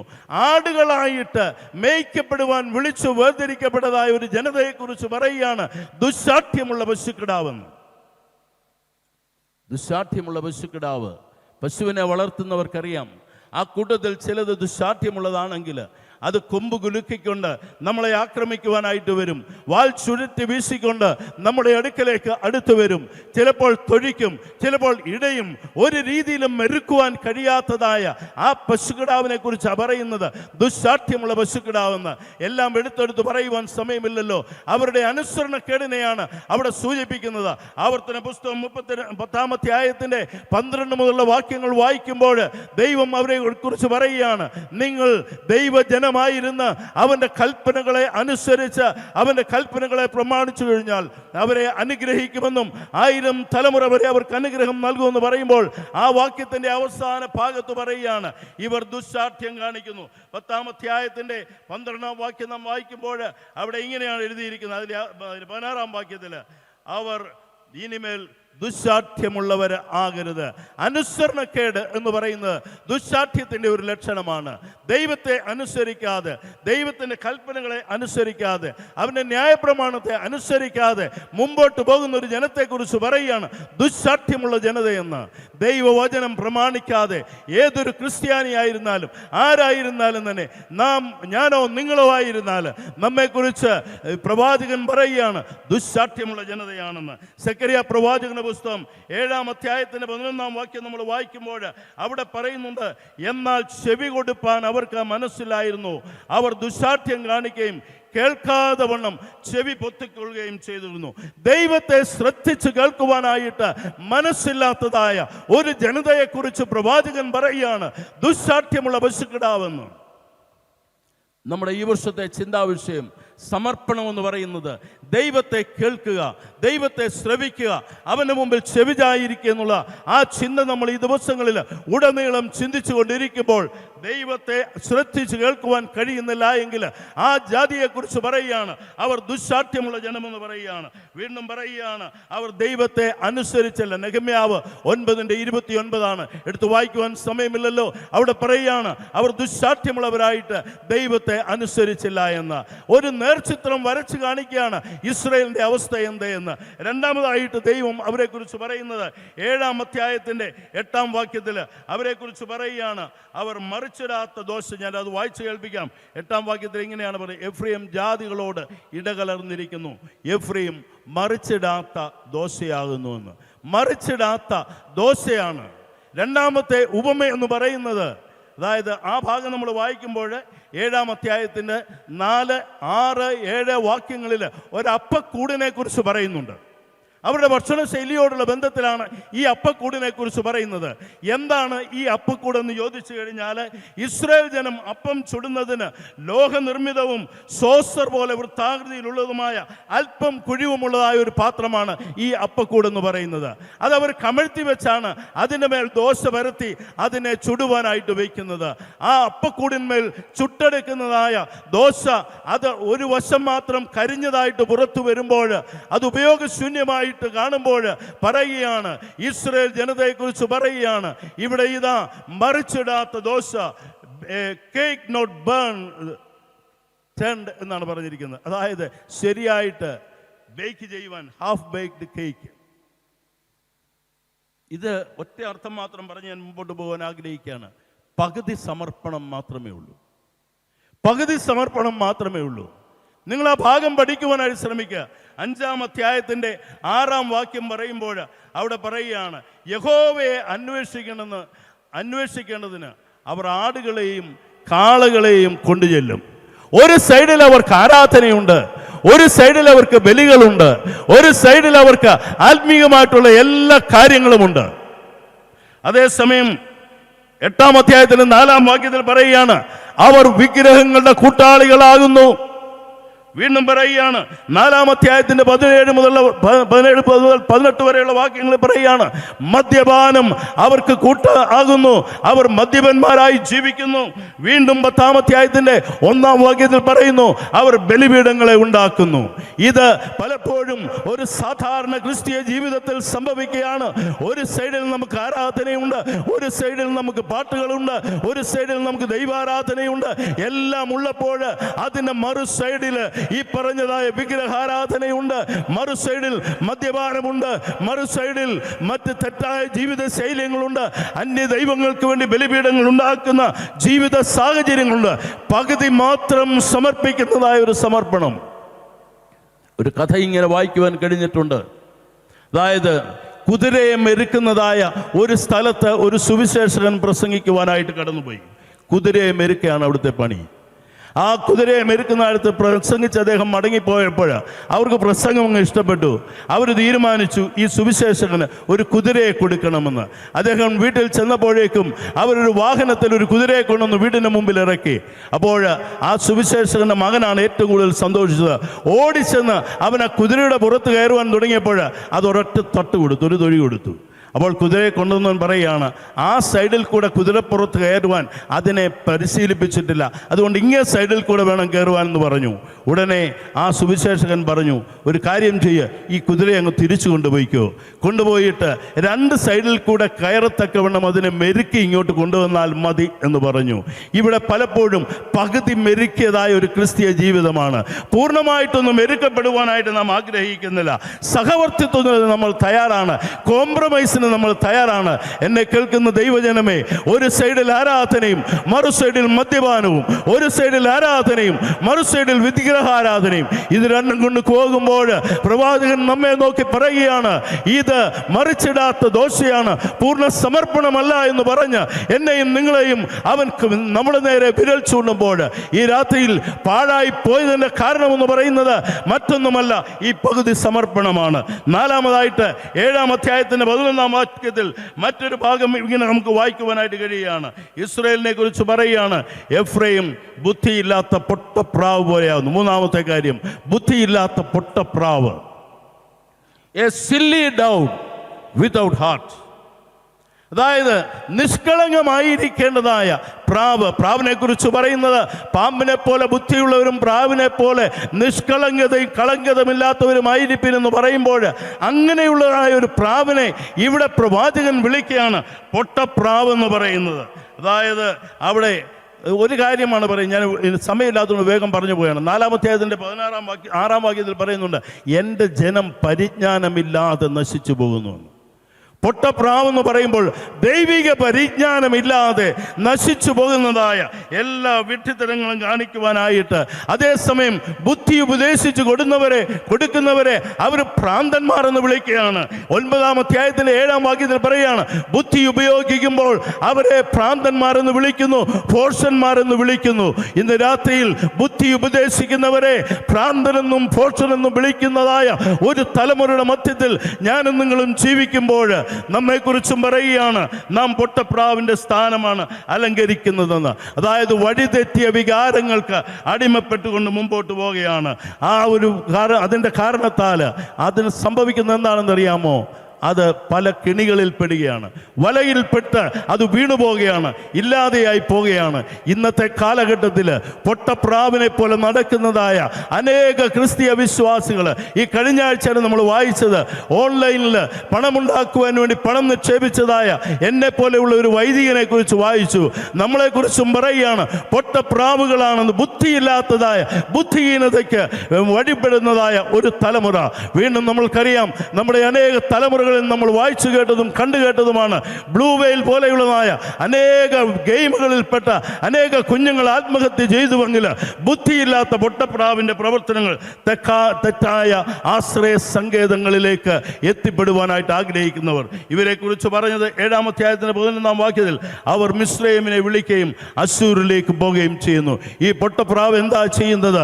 ദൈവത്തെ വിളിക്കുവാൻ ആഗ്രഹിക്കുന്നില്ല, സഹായത്തിനു വേണ്ടി മിസ്രൈമിനെയും അശ്ശൂരിനെയും വിളിക്കുകയാണ്. ദാവീദ് പറയുകയാണ്, ചിലർ രഥങ്ങളിലും ചിലർ കുതിരകളിലും ആശ്രയിക്കുന്നു, ഞാനോ എൻ്റെ ദൈവമായ യഹോവയുടെ നാമത്തെ കീർത്തിക്കും. നമ്മൾ ആരിൽ ആശ്രയിക്കുന്നുവെന്ന് ഈ രാത്രിയിൽ ചിന്തിക്കണം. 4-ാമതായിട്ട് ഒരു ഉപമ കൂടെ പറഞ്ഞ് ഞാൻ ആ ഭാഗം വിടുകയാണ്. അവിടെ പറയുകയാണ്, വഞ്ചനയുള്ള വില്ല്. 7-ാം അധ്യായത്തിൻ്റെ 16-ാം വാക്യത്തിൽ പറയുകയാണ്, വഞ്ചനയുള്ള വില്ല് പോലെ ആയിരിക്കുന്നു, അവർ തിരിയുന്നു മേലോട്ടല്ലാതാനും വഞ്ചനയുള്ള വില്ല് പോലെ ആകുന്നു. എന്തായി വഞ്ചനയുള്ള വില്ല്? നമുക്കറിയാം, അമ്പും വില്ലും ഉപയോഗിക്കുന്നതായ അതിൻ്റെ തന്ത്രം എന്താണെന്നുള്ളത്. ലക്ഷ്യത്തിലെത്തുവാൻ കഴിയുന്നില്ല എങ്കിൽ ഒന്നുകിൽ അത് അമ്പിൻ്റെ തകരാറാണ്, അല്ലെങ്കിൽ ഉപയോഗിക്കുന്നവൻ്റെ അജ്ഞതയാണ് ഈ അമ്പ് ലക്ഷ്യത്തിലെത്തിക്കുവാൻ കഴിയാത്തത്. പക്ഷെങ്കിൽ ഇവിടെ പ്രവാചകൻ വളരെ വ്യക്തമായിട്ട് പറയുകയാണ്, വഞ്ചനയുള്ള വില്ലാണ്, തകരാറുള്ളതായ ഒരു വില്ലാണ്. എന്താണ് അതിൻ്റെ തകരാറെന്ന് നമുക്ക് മനസ്സിലാക്കുവാനായിട്ട് കഴിയുന്നില്ല. പക്ഷെങ്കിൽ നമുക്ക് ചിന്തിക്കാം, ആ വില്ലിൻ്റെ രണ്ട് അഗ്രങ്ങളെ തമ്മിൽ യോജിപ്പിക്കുന്നതായ ചരട് വേണ്ടവണ്ണം മുറുകിയിട്ടില്ല എങ്കിൽ അമ്പിനെ പായിച്ചുകൊണ്ട് അതിൻ്റെ ലക്ഷ്യസ്ഥാനത്ത് എത്തിക്കുവാനായിട്ട് കഴിയുകയില്ല. ആ കയറ് അത് അയഞ്ഞിരിക്കുകയാണെങ്കിൽ അത് വലിക്കുന്നതോറും അയഞ്ഞ് ആ അമ്പിനെ ലക്ഷ്യസ്ഥാനത്ത് എത്തിക്കുവാൻ കഴിയുന്നില്ല. അങ്ങനെയെങ്കിൽ ഈ വഞ്ചനെ ഈ ഒരു വില്ലിനെ കുറിച്ച് പറയുകയാണ്, വഞ്ചനയുള്ള വില്ല് എന്ന് പറയുന്നു. ഞാൻ ചുരുക്കട്ടെ, എന്നെയും നിങ്ങളെയും നമ്മൾ പിടിച്ചിരിക്കുന്നതായ വിശ്വാസം നമ്മുടെ ലക്ഷ്യത്തിലേക്ക് എത്തിക്കുവാൻ കഴിയുന്നില്ല എങ്കിൽ എന്താണ് നമ്മുടെ വിശ്വാസത്തിൻ്റെ ലക്ഷ്യമെന്ന് പറയുന്നത്? അവിടെ യോഹന്നാന്റെ സുവിശേഷം 3-ാം അധ്യായത്തിൻ്റെ 16-ാം വാക്യത്തിൽ പറയുകയാണ്, തൻ്റെ ഏകജാതനായ പുത്രനിൽ വിശ്വസിക്കുന്ന ഏവനും നശിച്ചു പോകാതെ നിത്യജീവൻ പ്രാപിക്കണം. നമ്മുടെ വിശ്വാസത്തിൻ്റെ ആത്യന്തികമായ ലക്ഷ്യമെന്ന് പറയുന്നത് നിത്യജീവൻ പ്രാപിക്കുക എന്നുള്ളതാണ്. പക്ഷെങ്കിൽ നിത്യജീവനിലേക്കുള്ള ആ ഒരു ലക്ഷ്യത്തിൽ നാം പതറിപ്പോകുന്നുണ്ടെങ്കിൽ അവരെക്കുറിച്ച് പറയുകയാണ്, അതായത് ധാന്യത്തിൻ്റെയും വീഞ്ഞിൻ്റെയും മതമാണ്. 7-ാം അധ്യായത്തിൻ്റെ 14-ാം വാക്യത്തിൽ പറയുകയാണ്, അവർ ധാന്യവും വീഞ്ഞു നിമിത്തം ഒന്നിച്ചു കൂടുന്നു.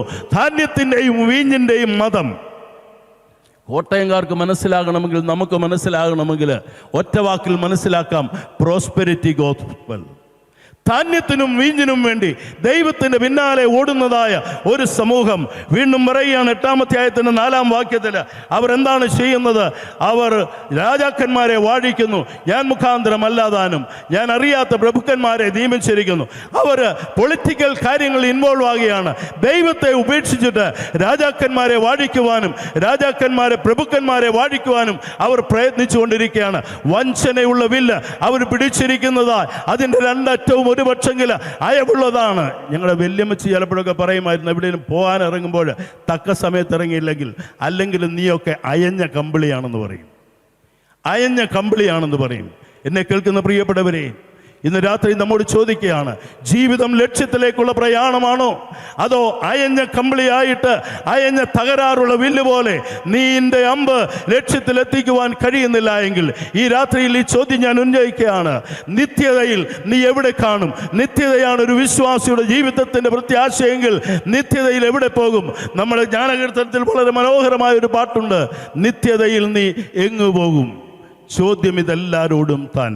ഈ ജനത്തെക്കുറിച്ച് പറയുകയാണ്, അവർ ബുദ്ധിയില്ലാത്ത പൊട്ടപ്രാവ് പോലെ വഞ്ചനയുള്ള വെല്ലുമായിട്ട് നടന്ന് 10-ാം അധ്യായത്തിൽ പറയുകയാണ്, ഇപ്പോഴിതാ ദൈവം അവരുടെ മേലുള്ള അനുഗ്രഹത്തെ പിൻവലിച്ചിരിക്കുന്നു. പൂർണ്ണമായിട്ടും ദൈവം അവരുടെ മേലുള്ള അനുഗ്രഹത്തെ പിൻവലിച്ചു. ആ മുന്തിരി ചെടിയെ, ആ മുന്തിരി വള്ളിയെക്കുറിച്ച് പറയുകയാണ്. ഈ മുന്തിരിവള്ളി അവരെക്കുറിച്ച് പറയുന്നു. 10-ാം അധ്യായത്തിൻ്റെ 1-ാം വാക്യത്തിലാണ് പറയുന്നത്, ഇസ്രായേൽ പടർന്നിരിക്കുന്ന ഒരു മുന്തിരി വള്ളിയാകുന്നുവെന്ന്. ഇസ്രായേലിനെ ഇപ്പോൾ ഉപമിക്കാണ് ഒരു മുന്തിരി വള്ളിയാണെന്ന്. പടർന്ന് പന്തലിച്ച് നിൽക്കുകയാണ്. പക്ഷെങ്കിൽ അവിടെ ഫലമില്ലാത്തതായ ഒരു അവസ്ഥയെക്കുറിച്ചാണ് അവിടെ പറയുന്നത്. ഒത്തിരി എടുത്ത് പറയുവാനായിട്ടുണ്ട്, പക്ഷെ സമയമില്ലാത്തതുകൊണ്ട് ഞാൻ ഇവിടെ ചുരുക്കുകയാണ്. അവരോട് പറയുകയാണ്, നിങ്ങൾ ഫലമില്ലാത്ത മുന്തിരിയായിട്ട് വളർന്ന് പന്തലിച്ച് നിൽക്കുമ്പോൾ ദൈവത്തിൻ്റെ നീതി നിന്റെ മേൽ വർഷിക്കേണ്ടതിന് ദൈവം നിന്നെ ഉപേക്ഷിച്ചതിൻ്റെ അടയാളമാണ്, ദൈവം നിന്നെ ഉപേക്ഷിച്ചതിൻ്റെ ലക്ഷണമാണ്. നിന്റെ അതിരുകൾ മാന്തിക്കളഞ്ഞു, വേലി പൊളിച്ചു കളഞ്ഞു, കാട്ടുപന്നി അതിനെ മാന്തിക്കളഞ്ഞു, അതിനെ ഇല്ലാതെയാക്കിയിരിക്കുന്നു. ഇന്ന് സഭയുടെ അവസ്ഥ ഇതാണെങ്കിൽ, കുടുംബങ്ങളുടെ അവസ്ഥ ഇതാണെങ്കിൽ, വ്യക്തി ജീവിതങ്ങളുടെ അവസ്ഥ ഇതാണെങ്കിൽ, നാം അരുതാത്തതിനെ പിൻപറ്റിക്കൊണ്ട് അരുതാത്തതിൻ്റെ പിന്നാലെ യാത്ര ചെയ്തുകൊണ്ട് വഞ്ചനയുള്ള വില്ല് പിടിച്ചുകൊണ്ട് മുമ്പോട്ട് പോകുമ്പോൾ പ്രവാചകൻ പറയുകയാണ്, നീതിയെ വിതയ്ക്കുക, നീതിയിൽ വിതയ്ക്കുക, നീതിയിൽ വിതയ്ക്കുക. എന്താണ് നീതിയിൽ വിതയ്ക്കുക എന്ന് പറയുന്നത്? 10-ാം അധ്യായത്തിൻ്റെ 12-ാം വാക്യം അതുപോലെ പറയുകയാണ്, ദയക്കൊത്തവണ്ണം കൊയ്യുക, നിങ്ങളുടെ തരിശു നിലങ്ങളെ ഉഴുക. ഒരു മടങ്ങുവരവിന് വേണ്ടി ആഹ്വാനം ചെയ്യുമ്പോൾ അവരോട് 3 കാര്യങ്ങൾ ചെയ്യുവാൻ പറയുകയാണ്. ആ 3 കാര്യങ്ങൾ ഒന്നിതാണ്, നിങ്ങൾ നീതിയെ വിതയ്ക്കുക. ഞാൻ ആദ്യം ദൈവത്തിൻ്റെ നീതി എന്താണെന്ന് പറഞ്ഞു. ഇവിടെ ദൈവജനത്തെ ആക്കി വെച്ചിരിക്കുന്നത് ദൈവത്തിൻ്റെ നീതിയെ വിതയ്ക്കുവാനായിട്ടാണ്. ഒരു ഉദാഹരണം പറയാം.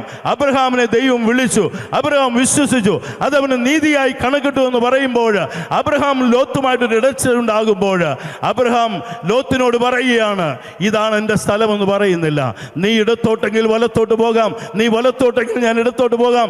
കാരണം നമ്മൾ സഹോദരന്മാരാണ്, നമ്മുടെ ഇടയിൽ സാക്ഷ്യം നഷ്ടപ്പെടരുത്. എത്ര പേര് ഈ നീതി നമ്മുടെ ഭവനങ്ങളിൽ നടപ്പാക്കും?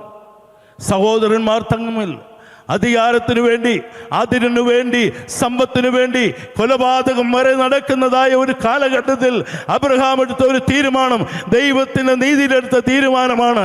എനിക്ക് മണ്ണല്ല, എനിക്ക് സാക്ഷ്യമാണ് വലുത്. ഇന്ന് രാത്രിയിൽ പിണക്കം കൊണ്ടും വൈരാഗ്യം കൊണ്ടും സഹോദരങ്ങൾ തലതല്ലി തകർത്ത് ആരെങ്കിലും ഇത് കേൾക്കുന്നുണ്ടെങ്കിൽ ദൈവത്തിൻ്റെ നീതിയിൽ വിതപ്പിൻ. അവൻ്റെ ദയക്കൊത്തവണ്ണം നിനക്ക് കൊയ്യുവാനായിട്ട് കഴിയും. ദൈവത്തിൻ്റെ നീതിയിൽ വിതപ്പിൻ. ദയക്കൊത്തവണ്ണം ഒരാൾ കൊയ്തു. ആരാണെന്നറിയാമോ? രൂത്ത്. അവൾ ഇതാ അമ്മായിയമ്മയോട് പറ്റിച്ചേർന്ന് നിൽക്കുകയാണ്. അവൾ ദൈവത്തിൻ്റെ ദയക്കൊത്തവണ്ണം അവൾ കൊയ്യുവാനായിട്ട് ദൈവം അവളെ അനുഗ്രഹിക്കുകയാണ്. അവൾ അമ്മായിയമ്മയോട് പറ്റിച്ചേർന്ന് നിന്നുകൊണ്ട് ഒരു വീണ്ടെടുപ്പുകാരനുണ്ടായി. അവൾ അമ്മായിയമ്മയോട് പറ്റിച്ചേർന്ന് നിന്നതുകൊണ്ട്, നീതിയിൽ വിതച്ചതുകൊണ്ട് അവൾ ദയയിൽ കൊയ്യുകയാണ്. ഇതാ യേശു ക്രിസ്തുവിൻ്റെ വംശാവലിയിൽ അവൾ അംഗമായി തീരുകയാണ്, ഇല്ലെങ്കിൽ അനുഗ്രഹമായി തീരുകയാണ്. രണ്ടാമതായിട്ട് പറയുന്നത് ഒരു കാര്യമാണ്, നിങ്ങളെ തരിശു നിലങ്ങളെ ഉഴുവിനെന്ന് പറയുന്നു. ദൈവത്തിലേക്ക് മടങ്ങി വരുവാനായിട്ട്, ഇല്ലെങ്കിൽ ദൈവത്തിൻ്റെ നീതി ഈ രാത്രിയിൽ നമ്മുടെ മേൽ വർഷിക്കണമെങ്കിൽ നിങ്ങളെ തരിശു നിലങ്ങളെ ഉഴുതെടുക്കണം എന്ന് ദൈവമായ കർത്താവ് നമ്മോട് പറയുകയാണ്. നമ്മൾ വിതയ്ക്കുന്നത് മാത്രമേ കൊയ്യുവാനായിട്ട് കഴിയുള്ളൂ. ഒന്ന് വിതച്ച് മറ്റൊന്ന് കൊയ്യാമെന്ന് ആരും വിചാരിക്കേണ്ട. ഇവിടെ എഫ്രൈമിനെ കുറിച്ച് പറയുന്നുണ്ട്, വാക്യം എടുത്ത് വായിക്കുന്നില്ല. അവർ കാറ്റ് വിതച്ച് ചുഴലിക്കാറ്റ് കൊയ്യും. ഇതൊരു പഴഞ്ചൊല്ല. കേരളക്കാർക്ക് ഇത് ഒട്ടും പരിചയമില്ലാത്തതല്ല. കാരണം വയലാർ രവിവർമ്മ എഴുതി, ദേവരാജൻ ജി അതിന് ട്യൂൺ ചെയ്ത് യേശുദാസ് പാടിയ ഒരു പാട്ടിനകത്ത് പറയുന്നുണ്ട്, കാറ്റു വിതച്ച് കൊടുങ്കാറ്റ് കൊയ്യുന്ന മേച്ചിൽ പുറങ്ങളിലൂടെ അന്തിക്കിടയനെ കാണാതലയുന്ന ആട്ടിൻ പറ്റങ്ങൾ ഞങ്ങൾ മേയും. സമയമില്ലല്ലോ പാടാൻ. അവർ പറയുകയാണ്, കാറ്റ് വിതച്ച് കൊടുങ്കാറ്റ് കൊയ്യുന്നതായ ക്രിസ്തീയ കുടുംബങ്ങളാണ്. കാറ്റ് വിതച്ച് കൊടുങ്കാറ്റ് കൊയ്യുക എന്ന് പറഞ്ഞാൽ എന്താണ് അതിൻ്റെ അർത്ഥം? അനേക ഭവനങ്ങളിൽ, ഒരു ഉദാഹരണം മാത്രം പറയാം, അനേക ഭവനങ്ങളിൽ മദ്യപാനം ചെറുതായിട്ട് ആരംഭിക്കുകയാണ്. കൊടുങ്കാറ്റാണ് കൊയ്തെടുക്കുന്നത്. നമ്മുടെ ഒരു സ്കിറ്റ് നടത്തിയപ്പോൾ കോഴഞ്ചേരിയിൽ പരസ്യയോഗത്തിന് തെക്കേമല ഞാൻ പ്രസംഗിക്കുമ്പോൾ എൻ്റെ മുമ്പിൽ ഒരു യൗവനക്കാരൻ വന്നിട്ട് സ്കൂട്ടർ കൊണ്ടുവന്ന് നിർത്തി. എന്നിട്ട് അദ്ദേഹം ഇറങ്ങി വന്നിട്ട് എന്നോട് പറഞ്ഞു, അച്ഛാ പ്രസംഗം നിർത്ത്.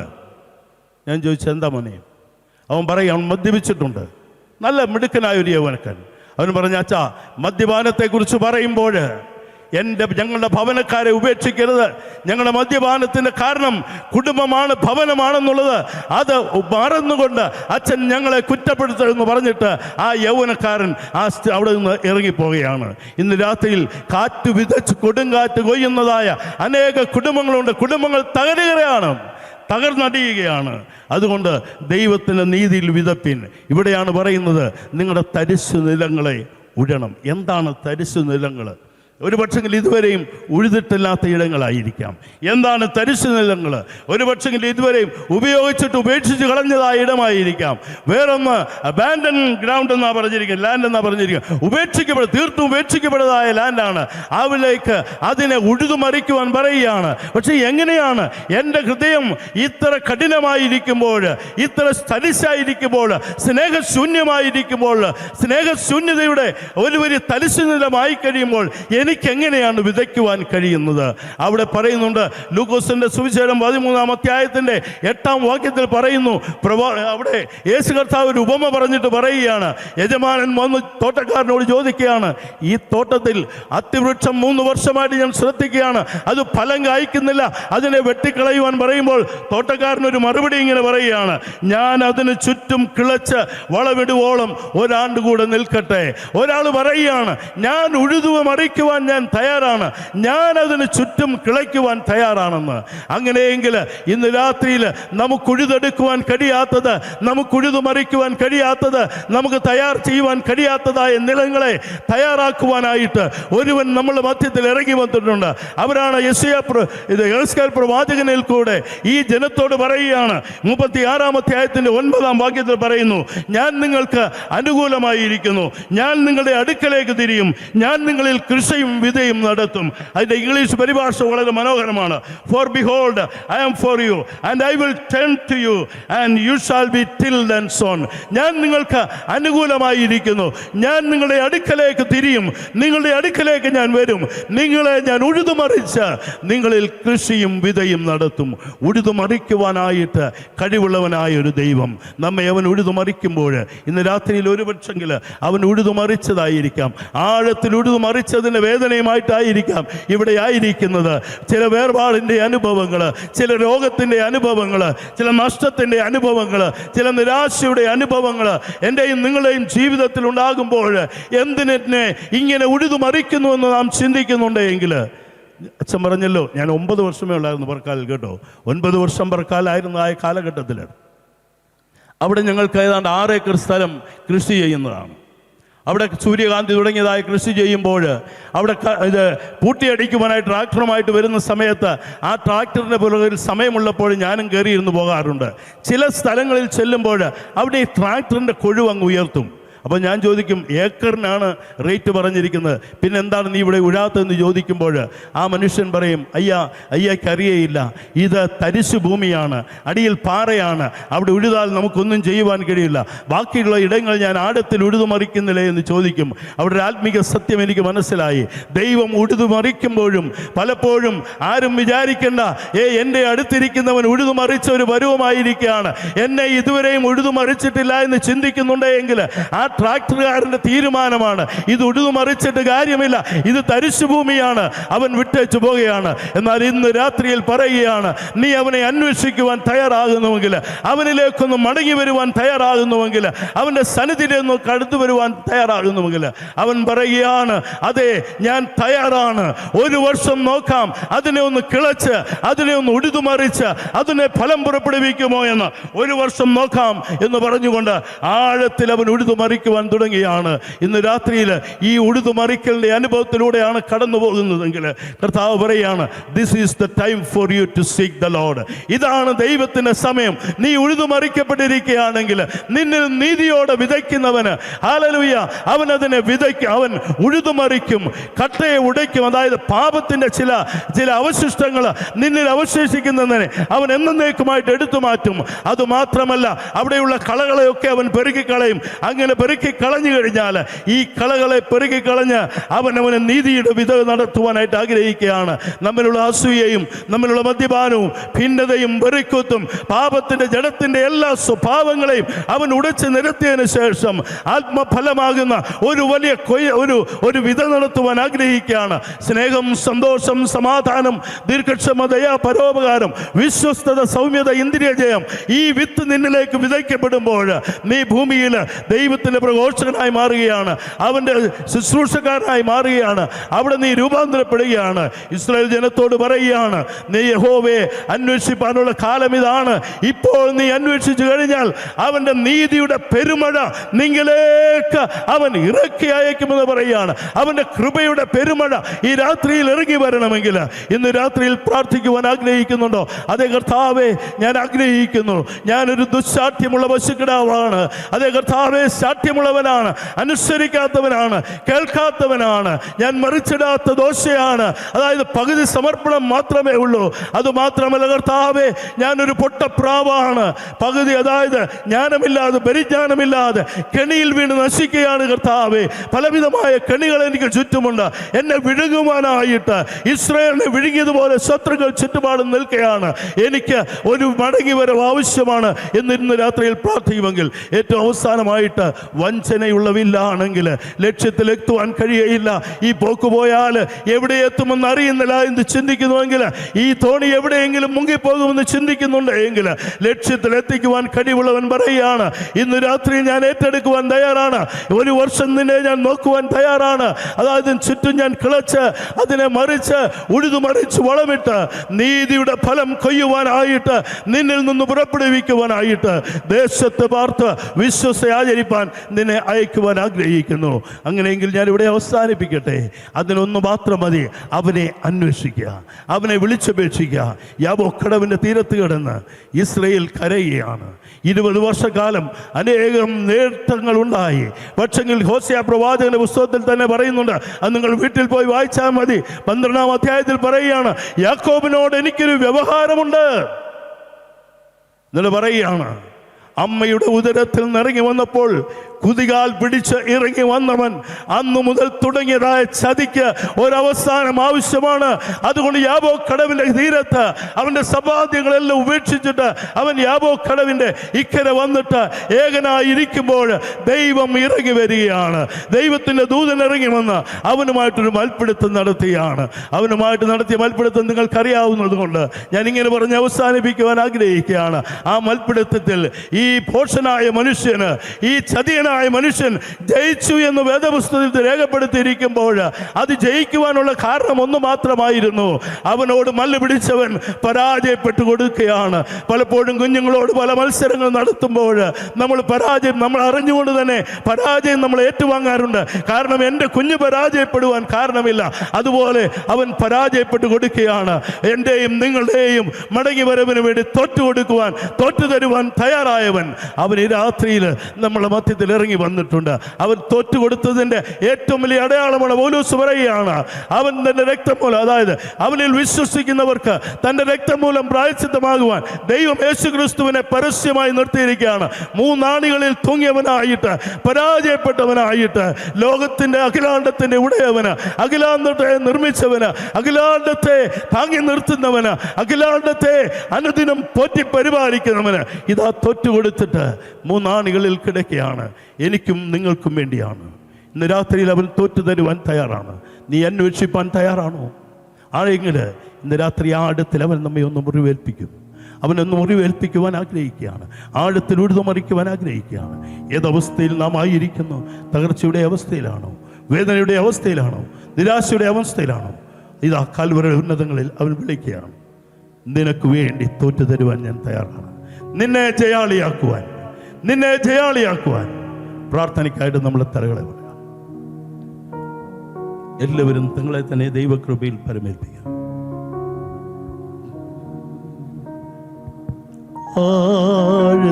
ആഴത്തിലെന്നോട് ഇടപെടലേ,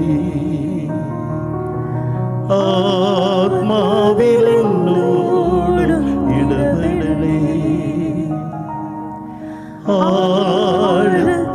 ആഴത്തിലെന്നോട് ഇടപെടലേ, ആത്മാവിലെന്നോട് ഇടപെടലേ. ആരിലും ശ്രേഷ്ഠമാ, ആരിലും ശക്തമാ, ആരിലും ശ്രേഷ്ഠമാ, ആരിലും ശക്തമാ, ആഴത്തിലെന്നോടും ഇടപെടണേ, ആത്മാവിലെന്നോടും ഇടപെടണേ. പാഴായി പോയൊരു മൺപാത്രം ഞാൻ ആത്മാവിനാൽ മെനഞ്ഞിടണേ. ഈ രാത്രിയിൽ ഇസ്രായേലിനെ പോലെ പാഴായി പോയൊരു പാത്രമാണ്, ഉപയോഗശൂന്യമായ ഒരു പാത്രമാണെന്ന് തോന്നുന്നുണ്ട്. ഈ രാത്രിയിൽ ആത്മാവിനാൽ പണിയപ്പെടുവാനായി ആ കുശവന്റെ കയ്യിലേക്കുന്നിതാ ഒരു മാനപാത്രമായി മാറ്റിടണേ. രാത്രിയിൽ ആ കുശവന്റെ കരങ്ങളിൽ ഏൽപ്പിച്ചു കൊടുത്ത് നമുക്ക് മടങ്ങിപ്പോകാം. Hallelujah, hallelujah, hallelujah. തകർന്നതിന്റെ ജീവിതത്തിൽ പാഴുന്ന ലോകം വിധിക്കുമ്പോൾ പാഴായതിനെ പണിതെടുക്കുന്ന കുശവന്റെ കരങ്ങളിലേക്ക് ഇന്ന് രാത്രിയിൽ ഏൽപ്പിച്ചു കൊടുത്താൽ ഇത് വിടുതലിന്റെ രാത്രിയാണ്, ഇത് സൗഖ്യത്തിന്റെ രാത്രിയാണ്. ഓ, നിന്നെ ഉപയോഗപ്രദമാക്കുന്ന ഒരു രാത്രിയായി തീരുവാൻ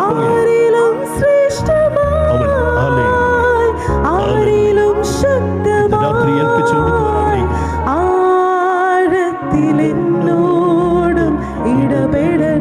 നമുക്ക് പ്രാർത്ഥിക്കാം. ഹല്ലേലൂയ. ഈ രാത്രി കർത്താവേ, ഇസ്രായേലിനെ പോലെ മികച്ച ഒരു ലക്ഷ്യത്ത് പർപ്പസോടുകൂടെ ഉദ്ദേശത്തോടുകൂടെ എന്നെ സൃഷ്ടിച്ചുവെങ്കിൽ കർത്താവേ, ഈ ലോകത്തിൻ്റെ പിന്നാലെ ഓടി കർത്താവെ സാധ്യമുള്ളവരായിട്ട്, പകുതി സമർപ്പണമുള്ളവരായിട്ട്, ബുദ്ധിഹീനരായിട്ട്, വഞ്ചനയുടെ വില്ലിൽ ആശ്രയിച്ചുകൊണ്ട് ഓടിയോട്ടം പരാജയമായി തീർന്നു. ലോകമേ ഞങ്ങളെ കർത്താവെ പാടെന്ന് വിളിക്കുമ്പോൾ, അല്ല എനിക്ക് നിന്നെ വേണം, ഇസ്രായേലിനെ ഞാൻ എങ്ങനെ കൈവിടും, എഫ്രൈമേ നിന്നെ ഞാൻ എങ്ങനെ ഉപേക്ഷിക്കുമെന്ന് ചോദിച്ചുകൊണ്ട് കരയുന്ന കരച്ചിൽ ഈ രാത്രി ഞങ്ങൾക്ക് വേണ്ടി കരയുമ്പോൾ, ഇതാ കർത്താവെ ഞങ്ങൾ നിന്റെ കരങ്ങളിൽ ഞങ്ങളെ ഏൽപ്പിച്ചു തരികയാണ്. അവിടുന്ന് അനുഗ്രഹിക്കുന്ന ഈ രാത്രിയിൽ വേദനിക്കുന്ന ഹൃദയങ്ങൾ, ഭാരത്തോടെ ഇരിക്കുന്ന ഹൃദയങ്ങൾ, തകർന്നും നുറുങ്ങിയും ഇരിക്കുന്ന ഹൃദയങ്ങൾ, വേദനിക്കുന്ന ഹൃദയങ്ങൾ ഇന്ന് രാത്രിയിൽ കർത്താവേ അവിടുന്ന് പണിതെടുക്കണമേ. ആ അടുത്തിൽ നീ ഉഴുതു മറിച്ചതാണ്, ഇനിയും സഹിക്കുവാൻ കഴിയില്ല കർത്താവേ. ഓ നീ നടത്തണമേ, നീ വിതയ്ക്കണമേ, നീതിയിൽ നീ വിതയ്ക്കണമേ. ഫലകരമായി ജീവിതത്തിനായിട്ട് ഞങ്ങളെ ഒരുക്കണം. ഞങ്ങൾക്ക് വേണ്ടി ജീവൻ വെച്ച ക്രിസ്തുയേശുവിൻ്റെ നാമത്തിൽ തന്നെ ആമേൻ.